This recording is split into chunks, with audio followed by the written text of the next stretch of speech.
स्वागत है आपका LR स्टडी यूट्यूब चैनल पे। और दोस्तों, आज हम एक विशेष टॉपिक की प्रस्तावना कौशल तैयार करने जा रहे हैं और वो है भूगोल शिक्षण।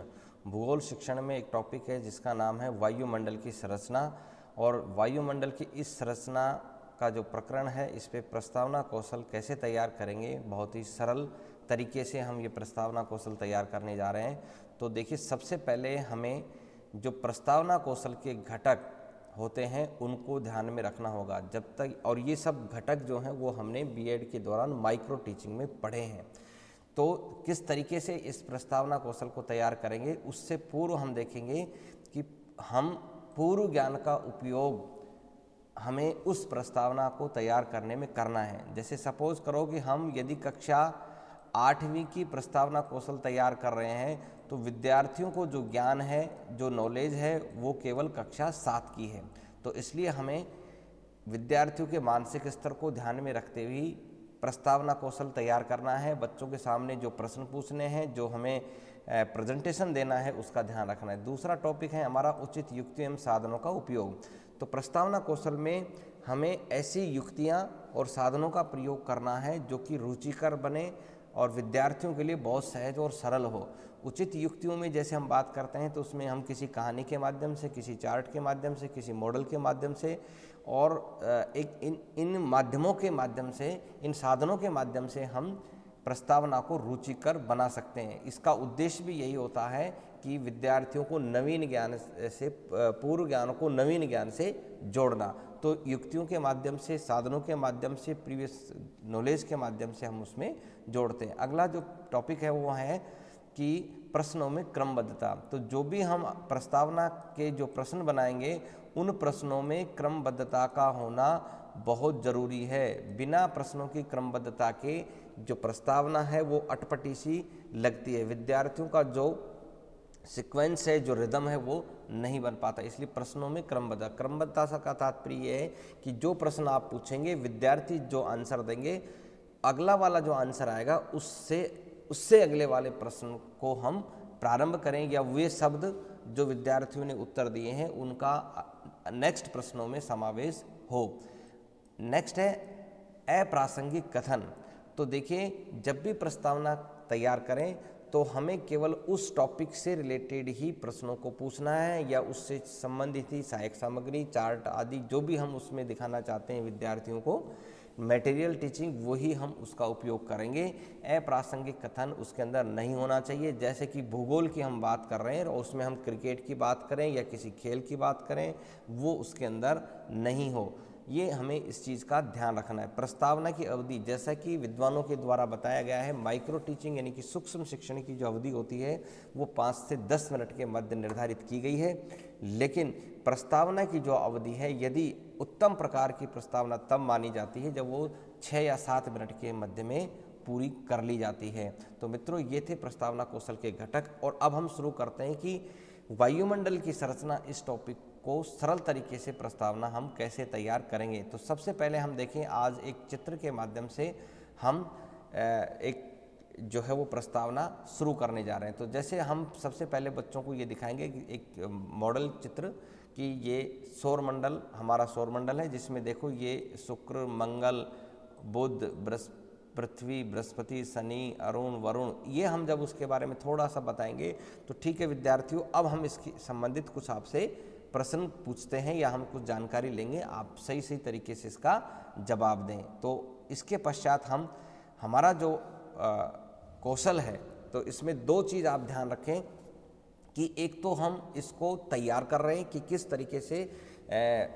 माइक्रो टीचिंग, सूक्ष्म शिक्षण की डायरी में हम इसको तैयार करेंगे, उतारेंगे, और दूसरा किस तरीके से हमारा प्रेजेंटेशन कक्षा के अंदर प्रस्तावना कौशल पर रहेगा। तो दोनों चीज़ें आप इसके अंदर ध्यान से देखते जाइए और समझते जाइए। तो देखो, ब्लैक बोर्ड की ये जो पूर्तियाँ होती, तो सबसे पहले हम उस पर श्यामपट्ट पर लिखेंगे प्रस्तावना कौशल, ठीक है। उसके बाद में ये जो पूर्तियाँ हैं वहाँ लिखेंगे दिनांक, विषय हमारा भूगोल, कालांश प्रथम, कक्षा 7, प्रकरण वायुमंडल की संरचना।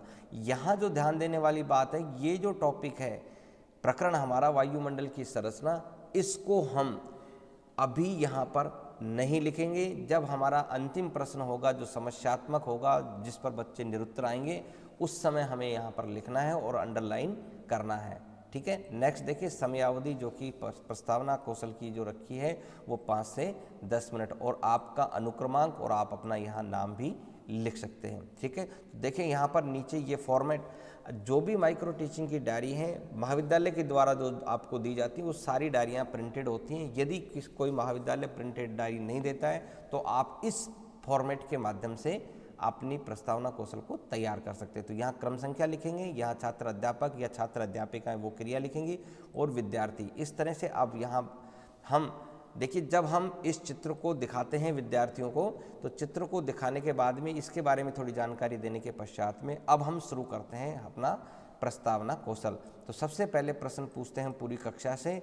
अच्छा विद्यार्थियों बताइए, सौर मंडल में कितने ग्रह हैं? पूरी कक्षा से जब आप प्रश्न पूछेंगे उसमें से किसी एक विद्यार्थी को खड़ा करके आप पूछ सकते हैं इसमें कि बताइए सौर मंडल में कितने ग्रह हैं, किसी विद्यार्थी का नाम लिख। तो विद्यार्थी आंसर देगा सर 8। ठीक है। अब यहाँ पर क्रमबद्धता को ध्यान यह दें कि जो 8 हैं, इस शब्द का प्रयोग अगले वाले प्रश्नों में होना चाहिए किसी भी रूप में। तो देखिए हमने शुरू किया है 8 ग्रहों में से किस ग्रह पर जीवन संभव है।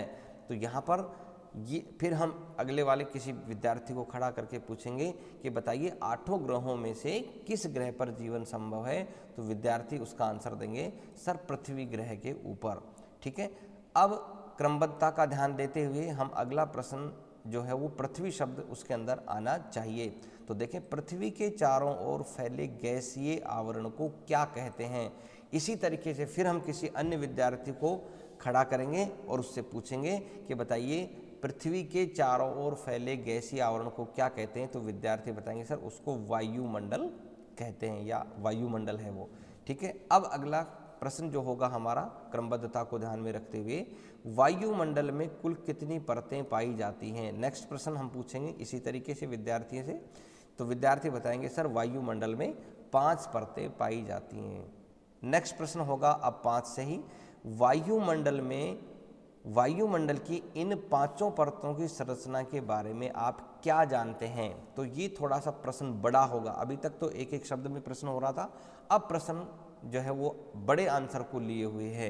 तो एक विद्यार्थी से पूछें, किसी दूसरे से विद्यार्थी से पूछें, कोई विद्यार्थी आधा उत्तर देगा, कोई विद्यार्थी नहीं देगा उत्तर, निरुत्तर रहेगा। तो ऐसी स्थिति में ये हमारा समस्यात्मक और निरुत्तर वाली जो बात है विद्यार्थी क्रिया में इसको लिखेंगे, और फिर हम कहेंगे उद्देश्य कथन। अच्छा विद्यार्थियों, आज हम वायुमंडल की संरचना के बारे में विस्तार पूर्वक अध्ययन करेंगे।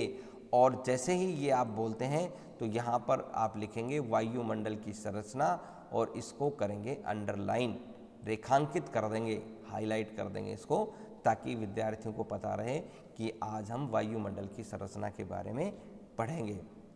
तो इस तरह से आप एक प्रस्तावना कौशल को बहुत अच्छे तरीके से तैयार कर सकते हैं और उसका प्रस्तुतिकरण भी कक्षा के अंदर कर सकते हैं। ये जो प्रस्तावना कौशल है ये आपको अनेक जो योजनाएं बनाई जाती हैं हमारे, जैसे कि मान लो समालोचना पाठ योजना बनाई जाती है, वार्षिक पाठ योजना बनाई जाती है, दैनिक पाठ योजनाएं बनाई जाती हैं, उन सब में इसकी आवश्यकता होती है। इसलिए ये आपके लिए महत्वपूर्ण है। तो मित्रों, ये वीडियो आपको कैसा लगा? यदि ये वीडियो आपको पसंद आए तो इसको लाइक कीजिए, मित्रों को शेयर कीजिए, नोटिफिकेशन आते रहें इसलिए चैनल को सब्सक्राइब कीजिए। बहुत बहुत धन्यवाद। Thank you.